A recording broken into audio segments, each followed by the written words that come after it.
சந்தோஷமா இந்த சந்தோஷம் தான் இந்த மாதம் முழுக்க உங்களை நடத்த போகுது. சந்தோஷம், இந்த விசுவாசம், வாக்குத்த வசனம், இதை நீங்க எந்த அளவுக்கு விசுவாசி உங்களுடைய வாழ்க்கையில செயல்படும் போது கர்த்தர் அந்த வசனத்தை படிக்கும் போலையும் உங்களுக்கு ஆசீர்வதிக்க வல்லவராக வாசித்த சங்கீதம் போயிருக்கோம். வசனம் 27 வாசிக்கலாம். சங்கீதம் 109 27.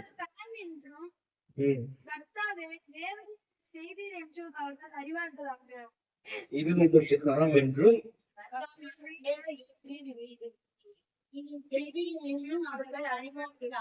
தேவரின் இதை செய்தீர் என்று அவருடைய காரணம், தேவனுடைய காரணம். ஏன்னா அவருடைய கரத்தை குறித்து நம்ம நிறைய காரியங்களை பார்த்துருக்கோம். இன்னும் அவருடைய கரத்தை நம்ம பார்த்தோம்னா அவருடைய கரம் இல்லாம ஒன்றுமே இல்லை. ஏன்னா அவருடைய கரத்துலதான் நம்மளுக்கு ரட்சிப்பு, மீட்பு எல்லாமே அவருடைய கரத்துலதான் இருக்கு. அதை குறித்துதான் இன்னைக்கு நம்ம பார்க்க போறோம். வாசிக்கும் சங்கீதம் 118 வசனம்.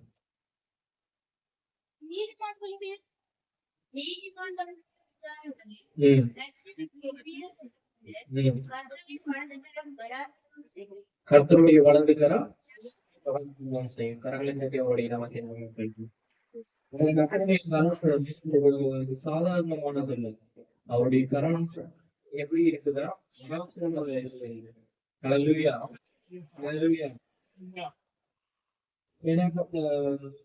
வாசிப்ப இன்னொரு வசனம் 1:4-10.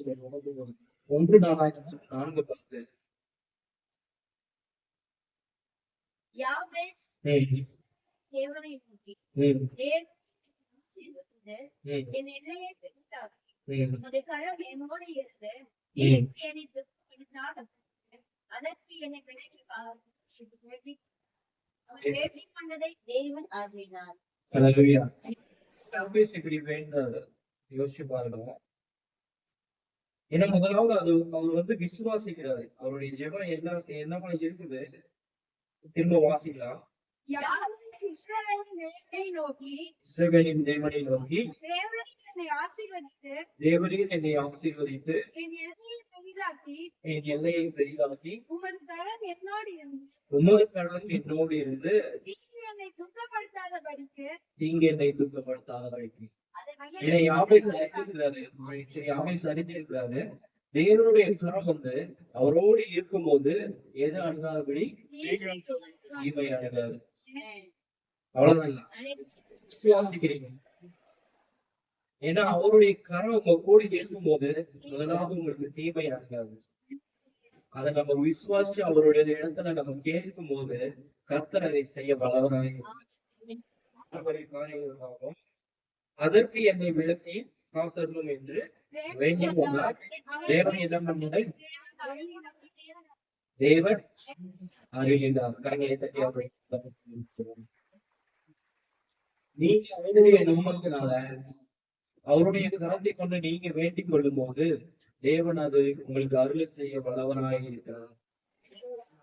ஒரு 3 காரியம் நம்ம பார்க்கலாம். சங்கீதம் 44:3 வசனம். தேசத்தை கற்றுக்கொள்ளவில்லை, அவர்கள் புயல் ரட்சிக்கவில்லை. நீ அவர்கள் மேல் பிரியமாய் இருந்தபடியால் உம்முடைய வலது கரமும் உம்முடைய முகத்தின் பிரகாசமும் அவர்களை ரட்சித்தது. எனது அவர்கள் தேசத்தை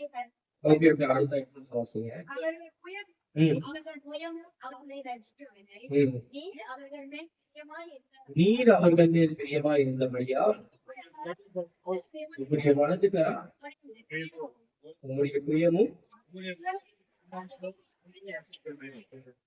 முதலாவது தேவனுடைய கரத்தினால் நம்மளுக்கு ரட்சிப்பு வருது. இந்த வசனம் அததான் சொல்லுது. நீங்க இஸ்ரவேல் ஜனங்களை பாருங்க, பார்வோன் சேனை அவங்களுக்கு முன்னாடி வந்து நின்னா கூட அவங்க வந்து பட்டயத்தையோ அவங்களுடைய எதுவுமே எடுத்துட்டு போல. அவங்க எப்படி போனாங்க?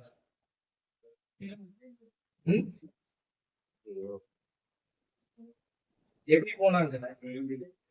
வெறுமையா? கர்த்தர் எப்படி போய் நிக்க வச்சாரு அவங்கள? அந்த அதிகாரத்துல நீங்க அது வாசிச்சீங்கன்னா தெரியும்.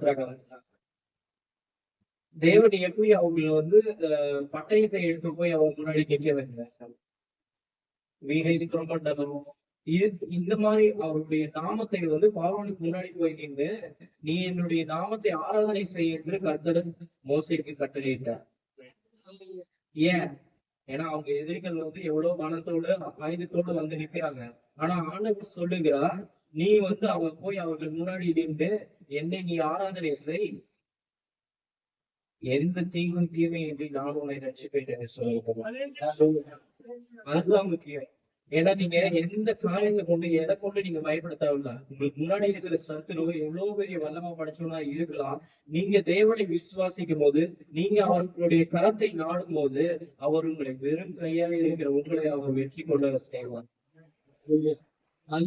முதலாவது ரட்சிப்பு அவர்கள் ரட்சி கொள்ளும் போது நம்மளுக்கு என்ன முதலாவது கிடைக்குதுன்னா ரட்சிப்பு நம்மளுடைய வாழ்க்கையில. அந்த ரட்சிப்பு இஸ்ரவேல் ஜனங்களுக்கு கிடைச்சது அந்த நேரத்துல.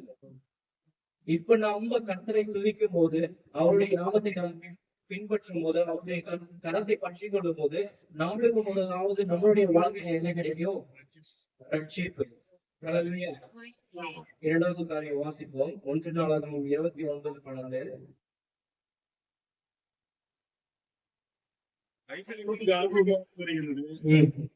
எல்லாவற்றையும் ஆளுகிறவர் உங்களுடைய கருத்திலே சத்துவமும் வல்லமையும் உண்டு. எவரையும் மேன்மைப்படுத்தவும் பலப்படுத்தவும் உங்களுடைய கருத்தினால் ஆகும். எவரையும் மேன்மைப்படுத்தவும் உங்களுடைய கரத்தினால் ஆகும். கரங்களை தட்டி அவருடைய முடியாது. மனுஷன் நம்மளை மேன்மைப்படுத்துவான்.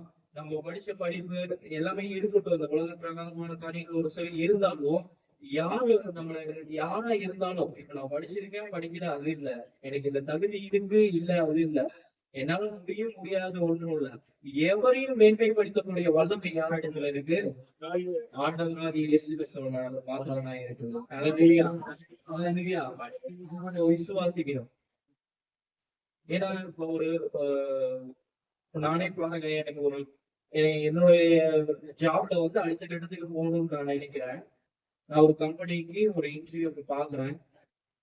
அது ஒரு நம்பர் 1 கம்பெனியா இருக்குது. முதலாவது அதை பார்க்கும்போது இந்த கம்பெனியை தான் நம்மளை எடுத்துக்குவாங்களா அந்த ஒரு தயக்கம். அங்க போய் நீ தான் எப்படி பேசுவேன், அங்க என்னை விட மேன்மைப்படுத்தவங்க எல்லாம் இருப்பாங்களே, என்னை விட அறிவு சிறந்தவங்க இருப்பாங்க, என்னை விட நல்ல ஒரு நிலைமையில இருக்கிறவங்க இருப்பாங்க. அப்படின்னா நம்மளுக்கு ஒரு தயக்கம் இருக்கும், ஒரு இது இருக்கும். அந்த காரியங்கள் தேவையே இல்லை. ஆண்டவர் இது எல்லாமே மனுஷன் தான் இதெல்லாம் நம்ம பார்க்கணும் இல்லைய, ஆண்டவர் நம்ம இடத்துல அந்த தகுதியில பாக்குறதே இல்லை. அவர் நினைச்சானா யாரா இருந்தாலும் மேன்மைப்படுத்த வல்லமை அவருடைய சமூகம். நீங்க எப்படிப்பட்டவங்க, நீங்க எந்த இடத்துல இருந்து வரீங்க, நீங்க எப்படி இருக்கிறீங்க, இதெல்லாம் முக்கியமே இல்லை. நீங்க எந்த அளவுக்கு அவர் விசுவாசிக்கிறீங்க, நீங்க எந்த அளவுக்கு அவருடைய கரத்தை பற்றி கொள்ளுகிறீங்க, அதுதான் விஷயம், அதுதான் காரியம். அதை நீங்க பற்றி கொள்ளும் போது முதலாவது உங்களுடைய வாழ்க்கையில ரட்சிப்பு வருது. அடுத்தது உங்களுடைய நிலைமையிலிருந்து ஆண்டவர் மேன்மையாய் கொண்டு போயிருக்கீங்க. எத்தனை பேர் விசுவாசிக்கிறீங்க? நினைச்சு பாருங்க. நீங்க ஆண்டவருடைய சமூகத்துக்கு வர்றதுக்கு முன்னாடியும் இப்ப இருக்கிற நிலைமையை நினைச்சு பாருங்க. எவ்வளவு காரியங்களை ஆண்டவர் நம்மளை வழிநடத்தி கொண்டு நம்மளை மேன்மைப்படுத்தி கொண்டேதான் இருக்கிறார். என்னுடைய வாழ்க்கையை நான் சாட்சியா நான் பார்த்து கொண்டேதான் இருக்கிறேன். நான் அப்ப இருந்ததுக்கு, அதாவது முன்னாடி இருந்த நிலைமைக்கும் இன்னைக்கு என்கிட்ட ஒண்ணுமே இல்லைனாலும் கர்த்தர் எந்த இடத்துல என்னை குறைவுபடாம என்னை உயர்த்தி கொண்டே இருக்கிறார். அவருடைய கரத்தை நம்ம பறிச்சு கொள்ளணும். அந்த கரத்தை நம்ம பறிச்சு கொள்ள இவ்வளவு நன்மைகள். மூன்றாவது காரியம் வாசிப்போம். சங்கீதம் 104:8. நீர் கொடு அவைகள்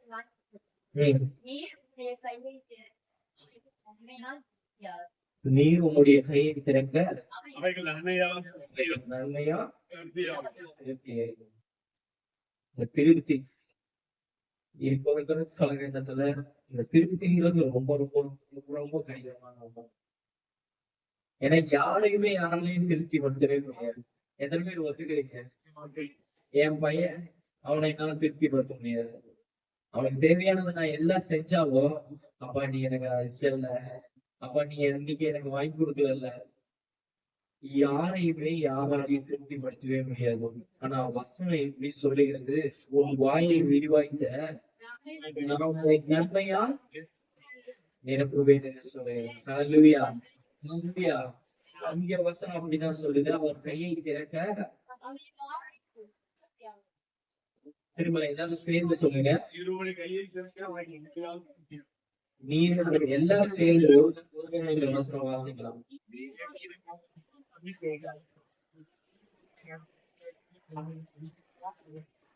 நன்மையால் திருப்தியாகும். ஹல்லேலூயா. ஹல்லேலூயா. எவ்வளவு பெரிய விஷயம் பாருங்க. ஏன்னா இந்த வார்த்தைக்கு அடிப்பட்டவங்களுக்கு இந்த வார்த்தையோட இது என்னன்னு தெரியும். ஏன்னா திருப்திப்படுத்துறது அவ்வளவு கஷ்டம் இந்த மனுஷனை. நீங்க எவ்வளவுதான் என்னதான் செஞ்சு எப்படி பார்த்துக்கிட்டாலும் யாரும் யாராலையும் திருப்திப்படுத்தவே முடியாது. ஏதாவது குறை வந்துகிட்டே தான் இருக்கு. நீங்க அப்படிப்பட்ட காரியத்துக்கு நீங்க போகிறதுக்கு பதிலா அவர் சொல்றாரு, நான் என் கையை திறந்தால் அது உங்களுக்கு நன்மையாக திருப்தியாகும். அதை நோக்கி பாருங்க. அதான் நான் சொல்ல வரேன். கர்த்தருடைய சமூகத்துல நோக்கி வரும்போது அவருடைய கையை நீங்க நோக்கி பார்க்கும் போது அவர் உங்களுக்கு நன்மையாக திருப்தி ஆகுவார். கடைசியா ஒரு வசனத்தை வாசித்து முடிக்கலாம். எஸ்ரா 8:39.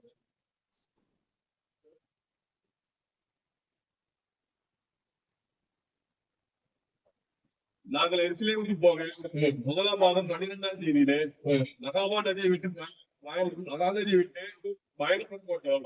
எங்கள் தேவனுடைய கரம் எங்கள் மேல் இருந்து தேவனுடைய கரம் எங்கள் மேல் இருந்து வழியிலே சத்துருவின் கைக்கும் பதிவீரர்களின் கைக்கும் எங்களை தப்ப வைத்தது. பதிவீரர்கள் எங்களை தப்ப வைத்தது. எங்களை தப்ப வைத்தது. கரங்களை தட்டி அவருடைய என் மனைவி சாட்சி சொன்ன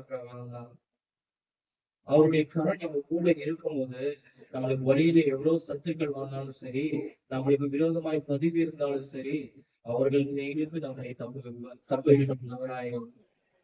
ஏன்னா அப்படிதான் நடந்துச்சு நேற்று. அந்த ஷால் வந்து டயர்ல மாட்டல, நல்லா டிஸ்பிளேல ஃபுல்லா சுத்திடுச்சு. ஷால் வந்து டிஸ்பிளேல ஃபுல்லா சுத்திடுச்சு. நான் இப்ப மாவு வாங்கிட்டு அது ஒரு மேடு தான் ஏறுறேன். மேடு ஏறும் போது ஸ்ட்ரக் ஆயிருந்துச்சுன்னா நாங்க அப்படியே பின்னாடி விழுந்திருப்போம்.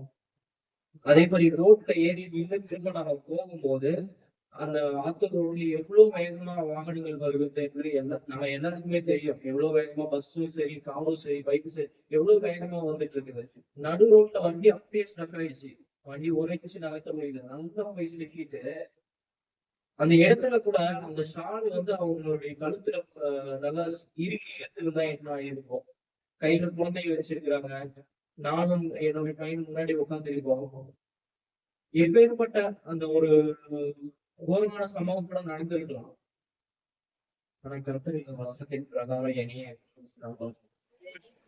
அதான் உங்களுக்கும் சொல்ல வர அவருடைய கரத்தை நீங்க பற்றி கொள்ளும் போது கர்த்தர் இந்த அவர் சொன்ன வசனங்களுக்கு பிரகாரம் உங்களை காப்பாற்ற வல்லவராயிருக்கிறார். ரட்சிப்பு கொடுக்கிறார். இரண்டாவது உங்களை மேன்மை பாராட்டுது. மூன்றாவது என்ன பண்ற திருப்தியா இருக்கிறார். இது எல்லாத்துக்கும் இது எல்லாம் உங்களுடைய வாழ்க்கையில வந்துச்சுனாவே உங்களுக்கு டோக்கன் வந்து வாசல் தெரிவிக்கிறாங்க. வருடத்துல நிறைய விரோதமான எங்க தொகுதிகளும் எவ்வளவு காரியங்கள் நடந்து கொண்டேதான் இருக்குது. ஆனாலும் ஜீவனோடு ஒரு சின்ன கீரல் கூட இல்லாம கர்த்தரை சாட்சி சொல்ல வைத்துக் கொண்டேதான் இருக்கிறார். காரணம் இந்த வசனம் தான். நீங்க எந்த அளவுக்கு வசனத்தை தியானித்து எந்த அளவுக்கு அவருடைய சமூகத்துல வரும்போது உங்களை ஜீவனுள்ள சாட்சியாக கர்த்தர் நிற்க வைத்துக் கொண்டே இருக்கிறார்.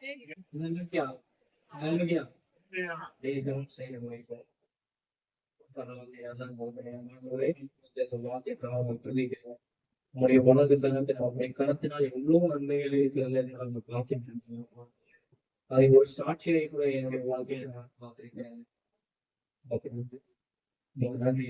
இந்த வார்த்தையை ஸ்தோத்திரிக்கிறோம். இங்க வந்தவர்கள் விரும்பியாய் திரும்பாதவரே, உடைய கரத்தை பற்றி கொடுக்கிற ஒரு பிள்ளையை, ரட்சிப்பை பெற்றுக் கொள்ளுகிற ஒரு பிள்ளையை, மேன்மை பெற்றுக் கொள்ளுகிற ஒரு பிள்ளையை, திருப்தியை பெற்றுக் கொள்ளுகிற ஒரு பிள்ளையை, எல்லாரும் ஒரே பிள்ளை சாப்பிடுவோம். ஜெபம் கேளும் எங்கள் ஆமென்.